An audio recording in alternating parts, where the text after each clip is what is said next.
మీరు కన్సీవ్ అవ్వడానికి ప్రయత్నం చేస్తున్నట్టయితే, ఇప్పుడు నేను చెప్పే కొన్ని విషయాలు రెగ్యులర్‌గా ఫాలో చేయండి. శతపావలి అంటారు. అంటే వాకింగ్ 100 స్టెప్స్. ఆఫ్టర్ మీల్స్ అయినా సరే, చెప్పులు లేకుండా బేర్ ఫుట్ వాకింగ్ అయినా సరే, గడ్డి లేదా మట్టి న్యాచురల్ సర్ఫేసెస్ మీద ప్రిఫర్ చేయండి. చెప్పులు లేకుండా ఒక 15, 20 నిమిషాలైనా సరే కంపల్సరీ వాకింగ్ తీసుకోండి. చాలా అంటే చాలా మంచిది. సెకండ్ వచ్చేసి యోగిక్ ఆసనాస్ చాలా బాగా వర్కౌట్ అవుతాయి. సో, ఎవ్రీ డే ఒక 1 అవర్ ఆఫ్ ప్రాక్టీస్ ఉండేలాగా చూసుకోండి.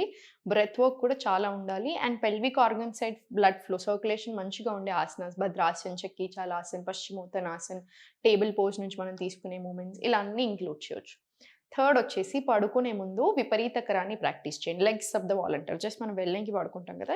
కాళ్ళు గోడకేసేసేయండి. కాళ్ళు లిఫ్ట్ చేసేసి గోడకేసేసేయండి. ఇదొక 5 మినిట్స్ టు 15 మినిట్స్ వరకు ప్రాక్టీస్ చేయండి. చాలా చాలా మంచిది.